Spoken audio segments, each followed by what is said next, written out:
ગુજરાતનો આદિવાસી વિસ્તાર એટલે ગુજરાતનું સાંસ્કૃતિક આભૂષણ.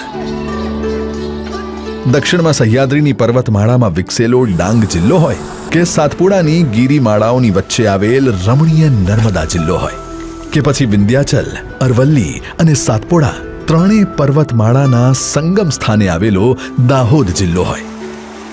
વર્ષા ઋતુમાં અહીંની સુંદરતા દરેકને આકર્ષિત કરે છે. અહીં લીલીછમ ધરતીને મળવા આવતા આભમાંથી ઉતરેલા વાદળો અને વાદળોને ભેટતા ઉતુંગ પર્વતોનો અદ્ભુત નજારો ખરેખર મનભાવક છે.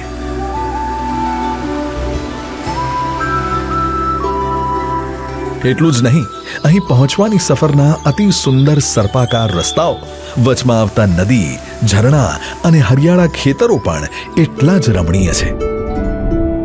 તો વળી ઝરમર વરસાદમાં ઘૂઘવતા ડાંગના ગીરા અને ગિરમાલ ધોધ, રાજપીપળા નજીક આવેલ બોરિદ્રા, નિનાઈ અને ઝરવાણી ધોધ તેમજ દાહોદનો જલધારા ધોધ તેની વાછટથી તન અને મન બંનેને તાજગીથી ભરી દે છે.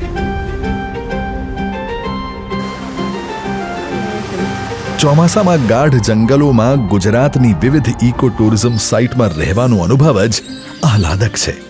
સાથે જ ત્યાંનો પ્રાદેશિક ખોરાક જેમ કે ડાંગમાં નાગલીના રોટલા, દાહોદમાં દાળ પાનિયા અને ગરમાગરમ મકાઈ અને મગફળી મોસમની મજામાં અનેરો સ્વાદ રસ પૂરે છે.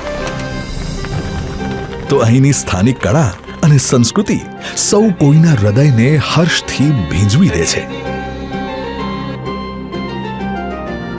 આ વર્ષા ઋતુ ગુજરાત આવો અને પ્રકૃતિના અદ્ભુત રંગોને માણો.